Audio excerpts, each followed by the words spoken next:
Okay guys, আশা করছি সবাই ভালো আছেন। তো আমরা কবুতর যখন জোড়া দিই বা কবুতরের ব্রিডিং নেওয়ার প্রস্তুতি গ্রহণ করি, তো তখন কিন্তু সবগুলো কবুতর একসাথে যদি জোড়া দেওয়া হয় বা সবগুলো কবুতর একসাথে ব্রিডে দেওয়া হলে কবুতরের ডিমগুলো কিন্তু একসাথে পারে সবগুলা। তো এইগুলো দেখতে পাচ্ছেন, এগুলো হচ্ছে আমার অক্টোবর মাসে সবগুলো ডিমের কালেকশন। অর্থাৎ আমার মোটামুটি 5-6 জোড়া বা 7 জোড়া কবুতর থেকে আমি ডিমগুলো পাইছিলাম। তো আরও কিছু ডিম ছিল, ওইগুলো ভিডিওতে দেখানো হয় নাই বা ভিডিও করা হয়নি তখন। এই যে আমি ডেট সহ একদম কোন কোন জোড়ায় কবে ডিম দিছিল সবগুলো লিখে রাখছিলাম। তো প্রথম যে ডিমগুলো দিছিল এগুলো কিন্তু আমি আলাদা করে রাখছিলাম। তো দ্বিতীয় ডিম পাড়ার পর আমি এই যে এইভাবে দুইটা একসাথে দিয়ে দিছি। তো এটা করলে কি হয় আশা করছি যারা কবুতর পুরনো মানে অনেক আগে থেকে পালতেছেন তারা তো জানেনি, তো নতুনদের উদ্দেশ্যে বলে দিচ্ছি। তো প্রথম ডিমটা দেওয়ার পরে কিন্তু কবুতর দ্বিতীয় ডিমটা দিতে মিনিমাম 2 দিন বা 1 দিন সময় নেয়, আরও মধ্যে একটা গ্যাপ থাকে। তো এই গ্যাপটার কারণে কি হয়, দুইটা বাচ্চা যদি বের হয় ডিম থেকে, তো ছোট অর্থাৎ দ্বিতীয় যে বাচ্চাটা বের হয় সেটা কিন্তু মা বাবা থেকে যথেষ্ট খাবার পায় না। তো সেই খাবার না পাওয়ার কারণে কিন্তু ছোট বাচ্চাটা এরকম হয়, মাঝে মাঝে মারা যায় বা একটু লেটে বড় হয় খাবার না পাওয়ার কারণে, অপুষ্টিতে ভোগে। তো বড় বাচ্চাটা হচ্ছে সব খাবার নিয়ে নেই। এই যে মাশাআল্লাহ, এটা হচ্ছে আমার একটা পেয়ার। এই পেয়ারটা এবার প্রথমবার ডিম দিল। এই যে ওদের 2 ডিম আমি একসাথে দিয়ে দিলাম। তো ডেটও দেওয়া আছে।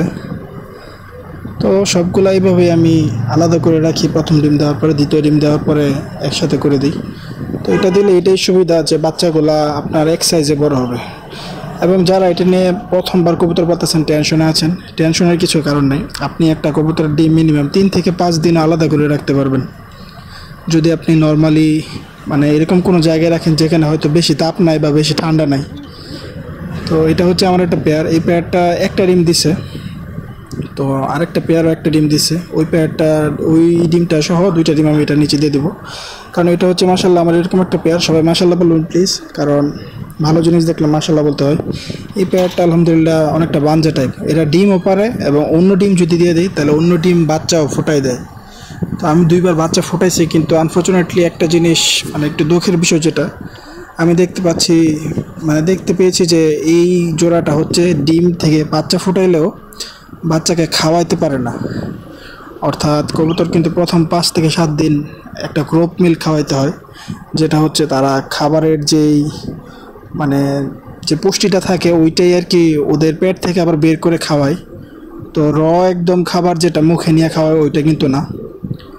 তো এরা হচ্ছে এরকম প্রথম কয়েকদিন দিলে দেখছি যে বাচ্চা বাঁচাইতে পারে না। বাচ্চা হয়তো সর্বোচ্চ 2 দিন রাখছিলাম একটা বাচ্চা, তো 2 দিন পরে মারা গেছে একদম শুকায়া। মানে বাচ্চাকে যে খাওয়াইতে পারে না, বাচ্চার যে পেটের যে থলে আছে ওইটা দেখেই বোঝা গেছিল।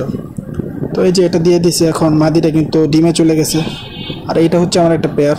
এই পেয়ারটা আলহামদুলিল্লাহ প্রায় 3 মাস পরে প্রায় এটা থেকে একটা বাচ্চা পাইছি।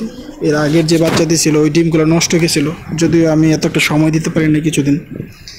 আর এগুলো হচ্ছে আমার কিছু বাঞ্জা পেয়ার আছে, মানে এগুলা মাদিগুলো আজ পর্যন্ত ডিম দিতে আমি দেখি নাই। নিচের যে একটা পেয়ার আছে এটাও কিন্তু ডিমগুলো নিয়ে নিছে, দেখতে পাচ্ছেন। ওকে, তো আজকের আপডেট এটাই ছিল। তো আশা করছি সবাই চ্যানেলটা সাবস্ক্রাইব করে পাশে থাকবেন।